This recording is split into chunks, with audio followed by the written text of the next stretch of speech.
आजकल हमारे देश में पेट्रोल और डीजल के प्राइसेस घी से भी महंगे हो गए हैं। यही हाल रहा तो एक दिन ऐसा भी आएगा जब पेट्रोल और डीजल के लिए भी हमें लोन लेना पड़ेगा। जो पेट्रोल 1990 में 12 रुपए में बिकता था वो अब 110 रुपए में बिकने लगा है। लेकिन क्या आपने कभी सोचा है कि पेट्रोल और डीजल को कैसे बनाया जाता है और क्यों ये इतना महंगा है? जानेंगे आज पेट्रोल और डीजल बनने की पूरी कहानी, तो वीडियो को बिल्कुल स्किप मत करना। दोस्तों, वीडियो में पेट्रोल और डीजल निकालने का जो प्रोसेस आप देखेंगे उससे आपको पता लग सकता है कि इन्हें बनाना काफी आसान है, लेकिन जो दिखता है वो अक्सर सच नहीं होता। इनकी मैन्युफैक्चरिंग यानी कि इन्हें बनाने की प्रोसेस की वजह से भी पेट्रोल और डीजल इतने महंगे होते जा रहे हैं, क्योंकि इस प्रोसेस में अरबों रुपए खर्च होते हैं। ऐसा नहीं है कि पेट्रोल कंपनियां पेट्रोल और डीजल को सीधे जमीन से पंप करके निकाल लेती हैं और पेट्रोल पंप पर पहुंचा देती हैं, बल्कि उन्हें तो इस काम में बहुत मेहनत करनी पड़ती है। दरअसल पेट्रोल या डीजल हमें जमीन के भीतर से एक काले और गाढ़े तरल पदार्थ के रूप में मिलता है, जिसे पेट्रोलियम कहा जाता है, और ये दोनों ही फ्यूल इसी पेट्रोलियम से बनते हैं। पेट्रोलियम एक लैटिन शब्द है जिसका मतलब है चट्टानों से मिलने वाला तेल, जो कि जमीन के अंदर पाया जाता है। वैसे इस पेट्रोलियम के बनने की भी अपनी इंटरेस्टिंग कहानी है। आज से हजारों लाखों साल पहले जब इस धरती पर समय समय पर कई बार विनाशकारी आपदाएं आई, तब धरती पर रहने वाले जानवर और पेड़ पौधे जमीन की गहराई में दब गए, और हजारों सालों तक दबे रहने के बाद जब ये पूरी तरह से डिकम्पोज हो गए, तब ये पेट्रोलियम में कन्वर्ट हो गए। और इनमें से बहुत सारे ऐसे सोर्सेज समुद्र के अंदर या फिर जमीन के नीचे अभी भी दबे हुए हैं। जब इंसान ने पेट्रोलियम और उसकी क्वालिटीज को जान लिया, तो कई बड़े बड़े कुओं से ड्रिलिंग करके इस पेट्रोलियम को निकालना शुरू कर दिया। इस पेट्रोलियम में कच्चा तेल यानी कि क्रूड ऑयल होता है। इस क्रूड ऑयल में पेट्रोल, नेफ्था, केरोसिन, डीजल और मोम जैसी चीजें होती हैं। एक बार जब इसे निकाल लिया जाता है तो इस कच्चे तेल को कारखाने में ले जाया जाता है। इस कारखाने को रिफाइनरी कहा जाता है। लेकिन क्या आप जानते हैं कि कच्चा तेल हर जगह नहीं पाया जाता है, और दुनिया में कुछ ही जगहें हैं जहां ये तेल मिलता है। ये पेट्रोलियम जमीन और समुद्र दोनों जगहों पर मिलता है। जो पेट्रोलियम समुद्र में होता है उसे निकालने के लिए फ्लोटिंग रिफाइनरी बनाई जाती है, और जमीन पर जो तेल होता है उसे निकालने के लिए वहां कुएं बनाए जाते हैं। ये प्रोसेस सुनने में जितना आसान लगता है उतना होता नहीं है। समुद्र हो या फिर जमीन, असली वक्त लगता है तेल के सोर्स को ढूंढने में। कई बार तो इसमें सालों लग जाते हैं और अरबों रुपए भी खर्च होते हैं। जो तेल हम तक पहुंचता है उसे ढूंढने के लिए समुद्र में कई बड़ी और महंगी मशीनें लगाई जाती हैं, जो एक जगह से दूसरी जगह तक तेल ढूंढती रहती हैं। जब इस मशीन को एक जगह से तेल मिल जाता है तो इसे आसपास की चट्टानों से मजबूती से बांध दिया जाता है ताकि ये हिल डुल ना सकें।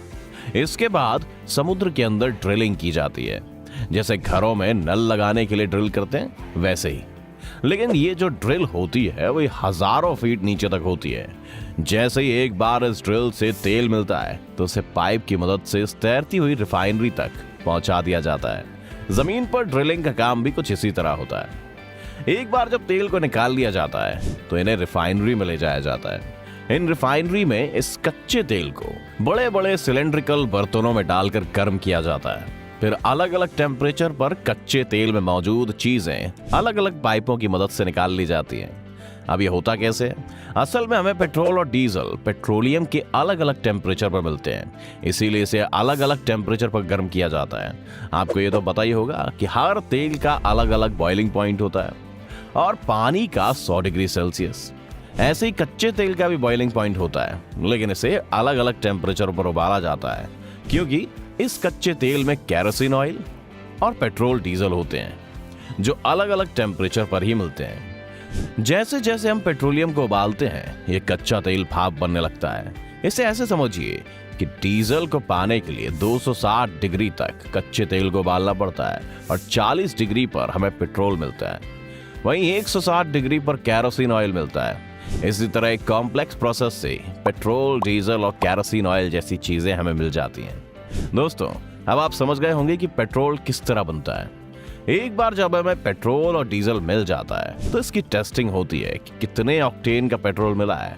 जितना ज्यादा ऑक्टेन उतना ज्यादा महंगा और अच्छा तेल माना जाता है। इसके बाद इसे टैंकर्स में भरकर ट्रांसपोर्ट किया जाता है। इस पूरे प्रोसेस में बहुत सारा इन्वेस्टमेंट होता है। इंडियन ऑयल और रिलायंस जैसी कंपनियां इंडिया में पेट्रोल और डीजल के लिए अरबों रुपए इन्वेस्ट करती हैं, और तब कहीं जाकर पेट्रोल से हमारी गाड़ी चलती है। पेट्रोल बनने का प्रोसेस तो आपने जान लिया, तो ये भी बता दें कि इसकी कीमत इतनी ज्यादा क्यों होती है। पहला रीजन तो आपको अपने आप समझ आ गया होगा, जो कि है इसे निकालने का बेहद खर्चीला प्रोसेस। पेट्रोल और डीजल को निकालने के इस प्रोसेस को डिस्टिलेशन कहते हैं। इसी प्रोसेस की वजह से इनकी कीमत भी अलग अलग होती है। अब जिन देशों के पास अपने ऑयल रिजर्व होते हैं वहाँ ये तेल सस्ते पड़ते हैं, वहीं जिन देशों के पास ये रिजर्व नहीं होते जैसे कि इंडिया, वहाँ पर इनकी रिफाइनरी और डिस्टिलेशन का खर्चा बढ़ जाता है। जैसे कि वो रिफाइनरी जो समुद्र में ही पेट्रोलियम से डीजल और पेट्रोल बना लेती है वो ज्यादा नहीं है। ज्यादातर समुद्र में सिर्फ कच्चा तेल निकालने की ड्रिल मशीनें होती हैं। एक बार जब इस तेल को निकाल लिया जाता है तो इसे बड़ी बड़ी रिफाइनरी में ले जाया जाता है। आज दुनिया भर में पेट्रोल और डीजल की कीमतें अलग अलग हैं, क्योंकि मैन्युफैक्चरिंग के साथ साथ गवर्नमेंट इस पर टैक्स भी खूब लगाती है। अपने इंडिया में स्टेट और सेंट्रल गवर्नमेंट मिलकर 60% से ज्यादा टैक्स लगाती हैं। इसके अलावा भी पेट्रोल और डीजल की कीमत हमेशा बढ़ती रहेगी। ऐसा इसलिए है क्योंकि पेट्रोल नॉन रिन्यूएबल सोर्स है, यानी कि एक बार ये खत्म हो गए तो फिर इसे दोबारा इस्तेमाल नहीं किया जा सकता। इसीलिए जैसे जैसे इनका यूज बढ़ता जा रहा है वैसे वैसे इनके प्राइसेस भी बढ़ते जा रहे हैं, क्योंकि ये धीरे धीरे खत्म हो रहे हैं। एक्सपर्ट्स कहते हैं कि जितनी स्पीड से हम इन्हें यूज कर रहे हैं उस स्पीड में दुनिया से 40 से 50 सालों तक तेल खत्म हो जाएगा। हमारी रोजमर्रा की जिंदगी में कहीं ना कहीं ये दोनों ही फ्यूल अपना अपना रोल प्ले करते हैं। किसानों को ट्रैक्टर से लेकर 5 स्टार होटलों के जनरेटर तक डीजल मांगते हैं। कुल मिलाकर पेट्रोल और डीजल आपके पीछे और आप पेट्रोल और डीजल के पीछे हमेशा रहते हैं। इसीलिए इस पूरे टाइम को ऑयल एज कहा जाता है। और आज के टाइम में ईरान, कुवैत और सऊदी अरब जैसे देश इसीलिए इतने अमीर हैं, क्योंकि दुनिया में सबसे ज्यादा ऑयल रिसोर्स इन्हीं के पास है और इनकी पूरी इकोनॉमी इसी पर डिपेंड करती है। और इन देशों का एक संगठन है जिसे ओपेक कहा जाता है, वही मिलकर तेलों की कीमतें भी तय करता है। एक तरह से तेल कीमतों पर इनकी मनमानी चलती है। आज भले ही सोलर एनर्जी और इलेक्ट्रिक एनर्जी जैसी टेक्नोलॉजी आ गई हो, लेकिन इनके भी प्रोडक्शन में कहीं ना कहीं इन दोनों फ्यूल्स का इस्तेमाल शामिल है। इससे आप ये भी समझ गए होंगे कि अरब के देश जिनके पास खूब सारा तेल है वो इतने अमीर क्यों हैं। अब आपको पूरी बात समझ आ गई होगी कि पेट्रोल और डीजल की कीमतें ज्यादा क्यों हैं और ये बनते कैसे हैं। अंत में बस हम यही कहेंगे कि पेट्रोल और डीजल नॉन रिन्यूएबल सोर्सेज हैं जो एक दिन खत्म हो जाएंगे। इसलिए आज के टाइम में सबसे ज्यादा जरूरी है कि रिन्यूएबल सोर्सेज की तरफ देखा जाए, जैसे सोलर एनर्जी और विंड एनर्जी, क्योंकि ये सोर्स जल्दी से खत्म होने वाले सोर्स नहीं है और इनकी लाइफ बहुत ज्यादा होती है। जितनी जल्दी हम इन सोर्सेज को यूज करने की टेक्नोलॉजी बना लेंगे उतनी जल्दी हमें पेट्रोल की कीमतों से और इसे खत्म होने के डर से छुटकारा मिल जाएगा। ये टाइम भले ही ऑयल एज का है, लेकिन जैसे जैसे दुनिया बदल रही है और नए नए एक्सपेरिमेंट्स के साथ टेक्नोलॉजी बदल रही है, आने वाला टाइम इन्हीं रिन्यूएबल एनर्जी रिसोर्सेज का होगा। इसलिए जितनी जल्दी हम इसमें आगे निकलेंगे उतना ही हम सुपर पावर बनने की होड़ में आगे होंगे। इस वीडियो का सफर यही था। वीडियो पसंद आया हो तो वीडियो को लाइक और शेयर करना ना भूलें, और अगर आप इस चैनल पर नए हैं तो चैनल को सब्सक्राइब जरूर करें। हम फिर लेकर आएंगे ऐसी ही नई नई जानकारी वाली बातें एक नए एपिसोड में। तब तक के लिए अलविदा।